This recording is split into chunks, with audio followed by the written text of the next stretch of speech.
रूस यूक्रेन युद्ध को लेकर एक बार फिर दुनिया की निगाहें कूटनीतिक हलचल पर टिक गई हैं। करीब 4 साल से जारी इस खून खराबे के बीच अब एक ऐसे संकेत मिल रहे हैं जो युद्ध विराम और शांति की उम्मीद को मजबूती दे रहे हैं। खास बात यह है कि इस बार पहल अमेरिका की ओर से हो रही है और इसके पीछे राष्ट्रपति डोनाल्ड ट्रंप के खेमे की सक्रियता बताई जा रही है। मॉस्को से लेकर कीव और वॉशिंगटन तक बयानबाजी के सुर पहले से कई ज्यादा नरम दिखाई दे रहे हैं। रूस ने पहली बार खुलकर ये स्वीकार किया है कि यूक्रेन युद्ध को समाप्त करने की दिशा में बातचीत काफी अच्छी चल रही है। रूसी पक्ष का कहना है कि अमेरिका के प्रस्तावित शांति समझौते पर चर्चा रचनात्मक माहौल में आगे बढ़ रही है। ये बातचीत ट्रंप प्रशासन से जुड़े शांति प्रयासों का हिस्सा मानी जा रही है, जिसके तहत बीते सप्ताह की शुरुआत में बर्लिन में यूक्रेन और यूरोपीय अधिकारियों की अहम बैठक भी हुई है।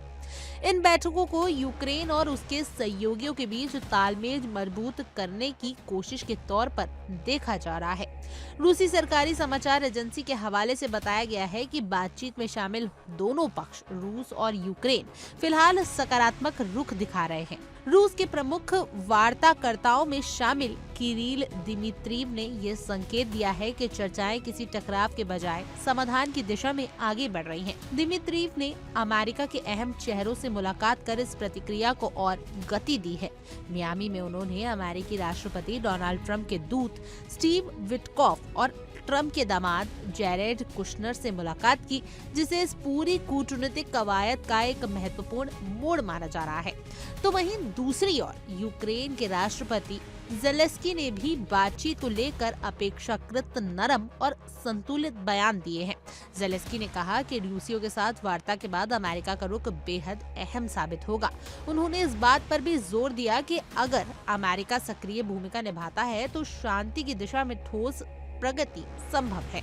ज़ेलेंस्की का ये बयान ऐसे वक्त पर आया जब यूक्रेन लगातार सैन्य और आर्थिक दबाव झेल रहा है और युद्ध की थकान देश के भीतर भी महसूस की जा रही है।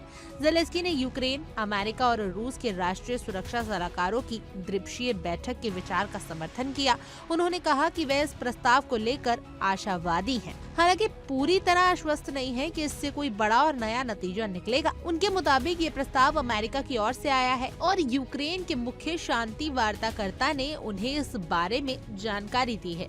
ज़ेलेंस्की ने स्पष्ट किया कि यूक्रेन बातचीत से पीछे हटने के बजाय हर उस कोशिश का समर्थन करेगा जिससे हालात बेहतर हो सकते हैं। यूक्रेनी राष्ट्रपति ने ये भी याद दिलाया कि इससे पहले तुर्की में हुई बातचीत के बाद कुछ ठोस नतीजे सामने आए थे। उस वार्ता के चलते पकड़े गए सैनिक और आम नागरिकों की वापसी संभव हो सकी। ज़ेलेंस्की ने कहा कि अगर प्रस्तावित बैठक से कैदियों की अदला बदली या किसी मानवीय समझौते का रास्ता खुलता है तो यूक्रेन उसे स्वीकार करेगा।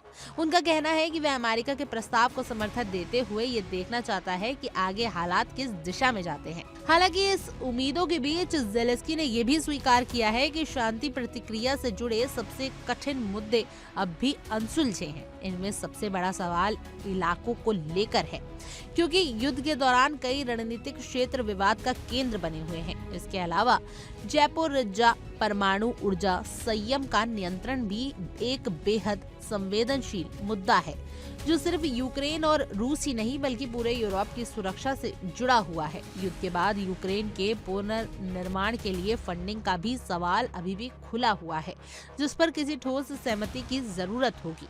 वहीं ट्रंप प्रशासन से जुड़े अधिकारियों का दावा है कि अमेरिका शांति योजना के करीब 90% हिस्से पर सहमति बन चुकी है।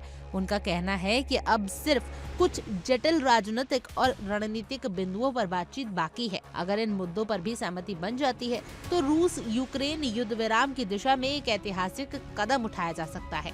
तो कुल मिलाकर हालात अभी भी नाजुक है, लेकिन लंबे समय बाद पहली बार ऐसा लग रहा है कि बंदूकों की आवाज से ज्यादा कूटनीति की गूंज सुनाई दे रही है। मॉस्को के सकारात्मक संकेत, कीव की बदलती हुई भाषा और वाशिंगटन की सक्रियता तीनों मिलाकर ये इशारा कर रही है कि शायद रूस यूक्रेन युद्ध अब निर्णायक मोड़ की ओर बढ़ सकता है। सवाल सिर्फ इतना है कि क्या ये संकेत महज कूटनीतिक बयान बनकर रह जाएंगे या वाकई युद्ध विराम की जमीन तैयार करेंगे। बहरहाल आपकी इस खबर पर क्या कुछ राय है, आप हमें कमेंट करें और जरूर बताएं। और ऐसी और तमाम देश और दुनिया की खबरों के लिए आप इंडिया डेली को सब्सक्राइब कर लीजिए।